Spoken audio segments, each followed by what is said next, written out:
اے ایمان والو لا ترفعوا اصواتکم، اپنی آوازیں میرے حبیب کے سامنے بلند نہ کرو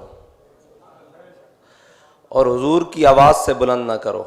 یہ جب آیت مبارکہ نازل ہوئی تو جناب صدیق اکبر نے عہد کیا، افضل الخلق بعد الانبیاء، خلیفہ بلا فصل، آپ نے عہد کیا کہ اب کے بعد میں حضور سے ایسے بات کیا کروں گا جیسے راز کی بات کی جاتی ہے، اتنی آہستہ۔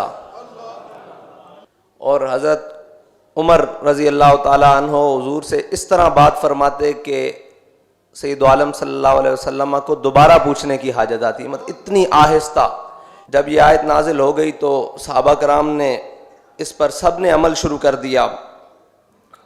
صرف میرے رب کو اتنی بھی بات پسند نہیں کہ میرے حبیب کی آواز سے کسی کی آواز بلند ہو جائے۔ اور سامنے کون ہے؟ رضی اللہ عنہم ورضوا عنہ، جن سے اللہ راضی اور وہ اللہ سے راضی۔ کن کو کہا جا رہا ہے کہ آپ نے آوازیں پست رکھنی ہے؟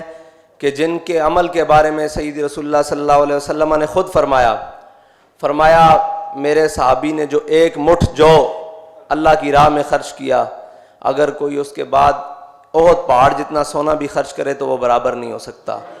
اس کی وجہ کیا ہے؟ کہ وہ اخلاص اور نیت ہے جو قیامت تک کسی کے دل میں پیدا نہیں ہو سکتی، کیونکہ اللہ نے ازل میں جن کو چنا، ان اللہ نظر فی قلوب العباد، اللہ نے ازل میں تمام لوگوں کے دلوں پر نظر ڈالی، صحابہ کے دلوں سے پاکیزہ دل کسی کا دل نہیں پایا گیا، اس لیے انہیں حضور کی غلامی کے لیے چنا۔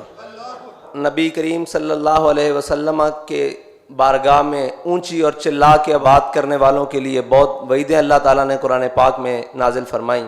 اسی طرح یہ مسئلہ ہے ادب کا، اور اس بارگاہ خاص کا ادب جس کے بارے میں عزت بخاری نے کہا کہ ادب گاہے زیر آسماں عرش نازک تر، اور نفس گم کردہ می آیت جنید و با یزیدی جا۔ ہمارے قائد یہ حدیث پاک سنانے کے بعد فرماتے تھے نفس گم کردہ می آیت ابو بکر و عمر ہی جا، کہ یہ وہ بارگاہ ہے کائنات میں جہاں پہ ابو بکر و عمر بھی اپنا سانس روک کر بیٹھتے ہیں، اتنی نازک بارگاہ ہے۔ اور اگر یہ احتیاط نہ کی گئی ان تحبط اعمالکم، تمہارے اعمال ضائع کر دیے جائیں گے، اور اس حالت میں کہ وانتم لا تشعرون، تمہیں خبر بھی نہیں ہوگی۔ یہ جو حضور کی بے ادبی، گستاخی اور اس طرف جاتا ہے، پھر اس کو آپ ہزار لاکھ دلیلیں دیں، وہ قرآن کی نص قطعی ہے کہ وانتم لا تشعرون میں داخل ہو جاتا ہے، پھر اس کو خبر ہی نہیں کہ اس نے کیا کرنا ہے۔ ادب پہلا کرینہ ہے محبت کے کرینوں میں، ادب کے سوا کچھ بھی نہیں۔ اور مغز قرآن روح ایماں جان دیں ہست حب رحمت للعالمین، جو ادب ہے وہ سارا کا سارا حضور کی محبت ہے، جو اسلام ہے سارا کچھ حضور کی محبت ہے، اس کے بغیر نہ کوئی بات ہے۔ یہ تو صحابہ کرام کا ادب، اب جانوروں کا حضور کے سامنے ادب۔ ام المومنین حضرت عائشہ صدیقہ فرماتی ہیں ہم نے ایک بکری گھر میں رکھی ہوئی تھی، جب سید عالم صلی اللہ علیہ وسلم گھر میں تشریف نہ ہوتے تو وہ بے چین ہو جاتی، کبھی دائیں کبھی بائیں، کبھی اوپر کبھی نیچے، کبھی مشرق سے مغرب، شمال کی جنوب، پورے گھر میں بھاگتی رہتی۔ اور فرماتے جب رسول اللہ گھر میں تشریف فرما ہو جاتے تو وہ ایک کونے میں لگ کر بیٹھ جاتی، اور لم یترمرم مخافۃ ان ینتبہ رسول اللہ، وہ زور سے اپنی پونچھ بھی زمین پر نہ مارتی کہ کہیں حضور کی طبیعت پر گراں نہ گزر جائے۔ اور یہ ہے جانوروں کا حضور کے سامنے ادب۔ اور اسی طرح ایک انصاری صحابی وہ آئے حضور کے پاس، کہا حضور اونٹ سرکش ہو گیا ہے، باغ بھی خشک ہو رہا ہے، فصلیں بھی خشک ہو رہی ہیں، ہم اس کے اوپر پانی لاد کے باغ کو بھی پانی دیا کرتے تھے اور فصلوں کو بھی پانی دیا کرتے، وہ سرکش ہو گیا ہے، وہ اپنی پیٹھ پر کسی کو سوار نہیں ہونے دیتا، اور ہم نے اسے ایک باغ میں بند کر دیا ہے، اور جو باغ میں جاتا ہے اس کو کاٹتا ہے۔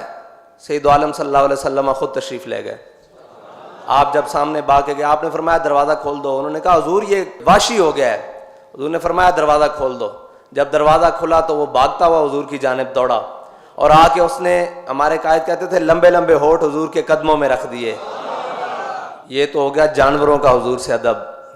اور معاہدہ حدیبیہ کے دوران جب معاہدہ لکھا گیا تو اس پر لکھا گیا ھذا ما کتب علیہ محمد رسول اللہ، تو قریش نے جو ان کی طرف سے معاہدہ کرنے والے افراد تھے انہوں نے کہا کہ یہ تو جھگڑا ہی ختم ہو جاتا ہے کہ اگر ہم آپ کو محمد رسول اللہ مان لیں، تو انہوں نے کہا یہ محمد ابن عبداللہ کریں اور رسول اللہ آگے سے مٹائیں۔